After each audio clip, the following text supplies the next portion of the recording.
Hi guys, this is Tim from Sports Gaming World HD and I'm bringing you my review of El Clasico from last night. It was on the 7th of October 2012 and of course El Clasico is between Barcelona and Real Madrid, and last night's coming together was at the Nou Camp and it was a 95,000 seater sellout, I believe it was anyway. And before the game there were some great scenes of the crowd. They had posters or coloured bits of paper or flags or whatever they want to call it, and to make the flag of Catalonia flag around the whole stadium. And as the players walked onto the pitch they were singing and they had this, and literally every single one of the players just looked around the ground and their jaws dropped because it was just amazing scenes to see. And before the match there was all handshakes in the dugout, in the tunnel, etc., from all the players, so it was all very friendly. For now, it was. It's supposed to actually carried on throughout the whole game, to be fair to them. But yeah, with regards to the team selection, Barcelona went with a 4-3-3 formation with Victor Valdés in goal, Jordi Alba down the left, Adriano and Mascherano in centre-back positions, and Daniel Alves down the right. Iniesta, Busquets, Xavi made at the midfield with Fabregas, Messi and Pedro up front. And this selection is, the only controversial one is Adriano at centre-back, when he's normally a left-back or left-winger or left wing-back or anywhere down the left attacking position, as most Barcelona fullbacks are. And that was the issue, really, I had with this selection, and it was highlighted pre-match by all the different pundits across the world, on internet, TV, etc. He chose Tito Villanova, whatever he's called, chose not to go with Alex Song as centre-back, which might have been a better defensive option, potentially, you could argue, than Adriano.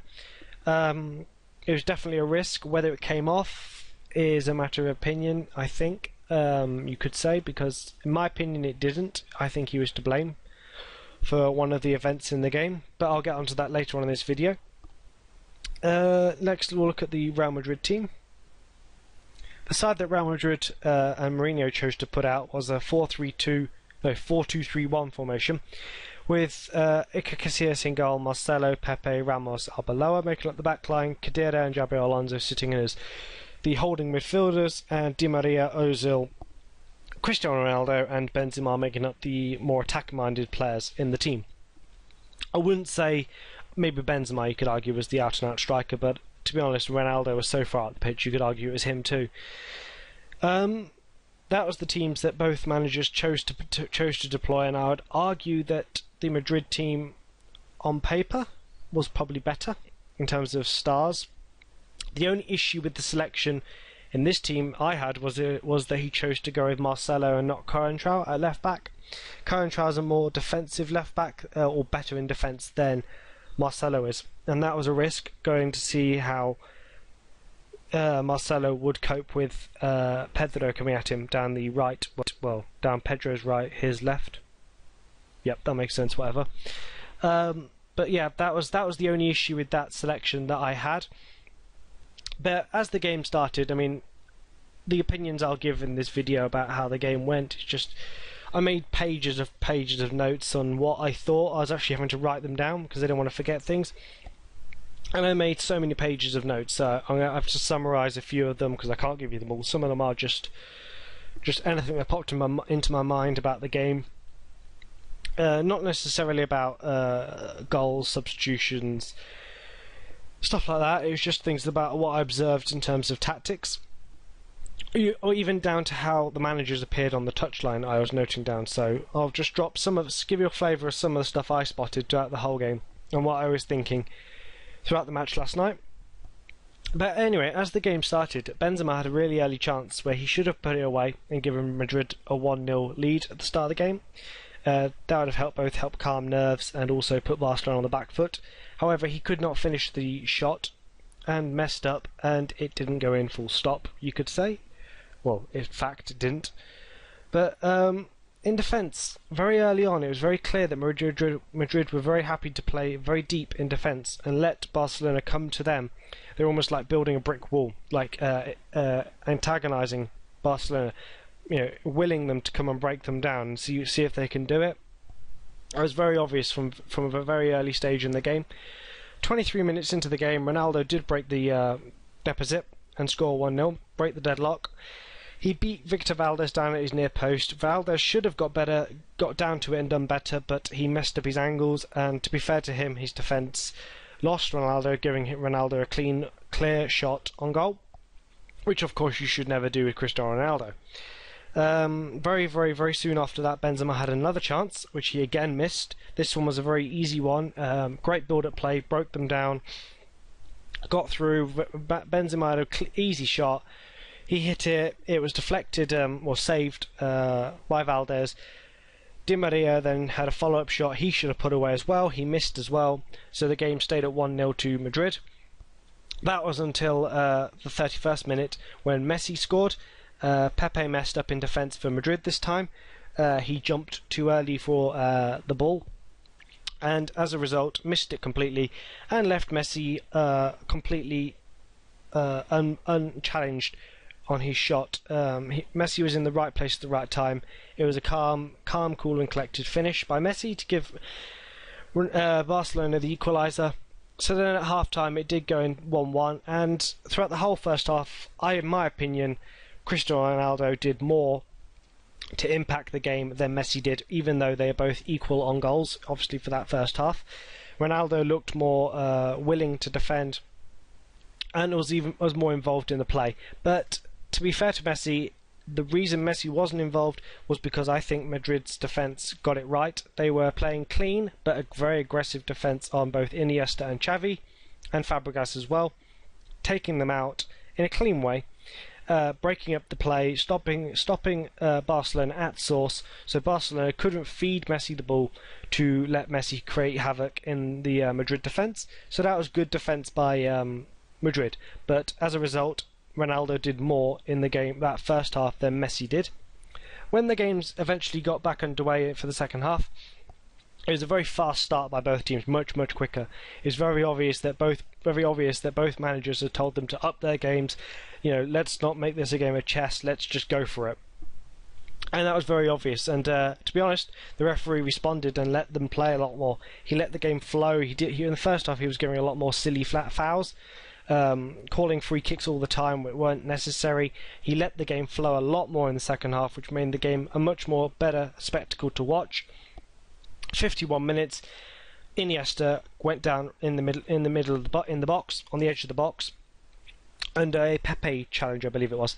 There was little contact, but to be honest, Pepe was pulling out and going for the ball, but knew if he'd gone for the ball wholeheartedly, he would have been called for a foul. So he pulled out, sort of thing. So the referee didn't give it as a penalty, which was the right decision in my opinion. So Iniesta went down but did not win a penalty. 61 minutes, Messi scored on a free kick.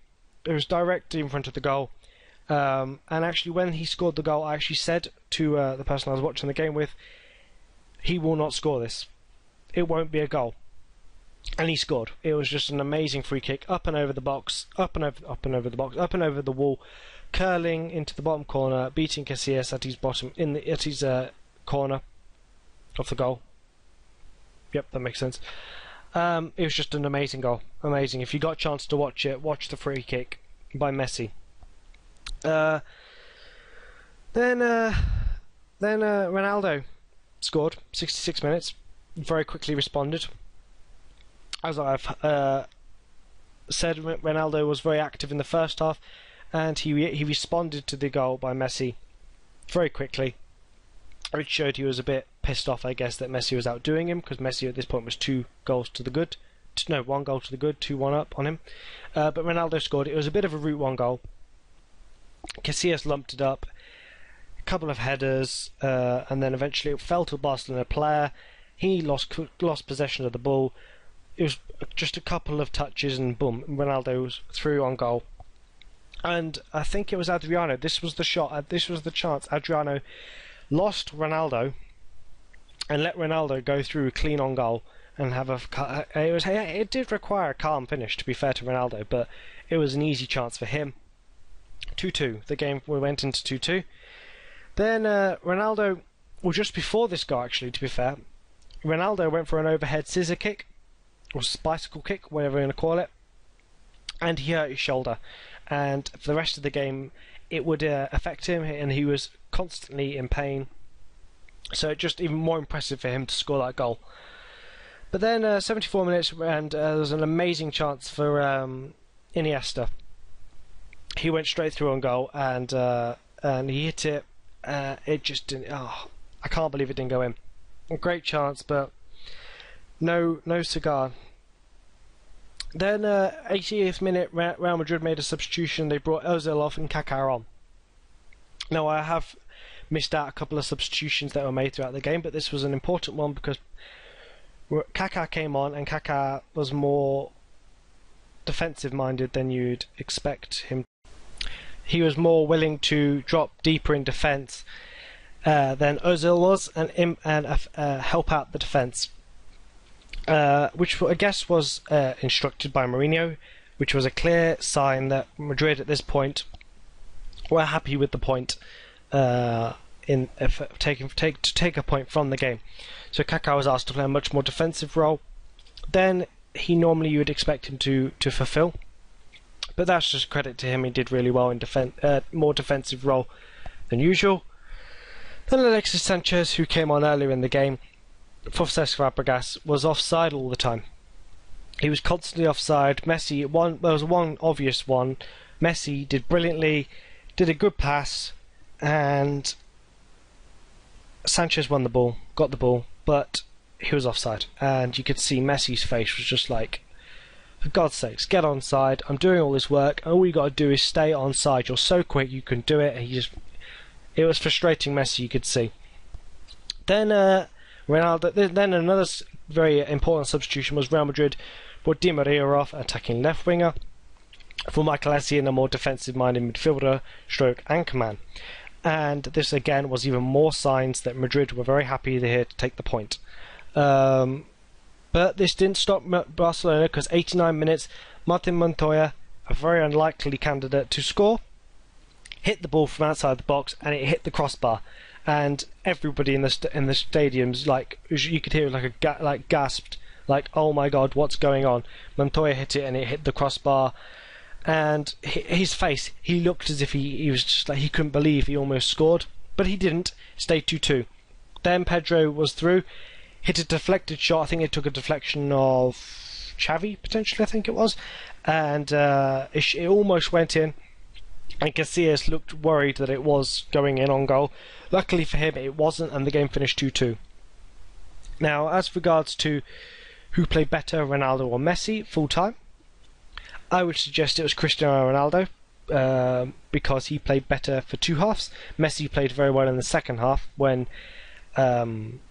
Madrid were either tired or lazy in defence on him, or he worked, to be fair, you could argue, actually no, to be fair, you could argue he worked out what they were doing, or the midfielders in Iniesta and Xavi worked out what Madrid's defence was doing and worked ways around it and creating him more chances to be more effective in the match. But I would argue that Ronaldo had a better game for me in the match last night. However, they did finish 2-2 on goals, 2 each. And to be fair, Ronaldo also had an injury, so he played through an injury as well. So I would say it was Ronaldo who did better than Messi in the game last night. But still, took 1 point from the game overall. Madrid did 2-2. They started the night 8 points behind, and they finish the night 8 points behind, obviously. 1 point each.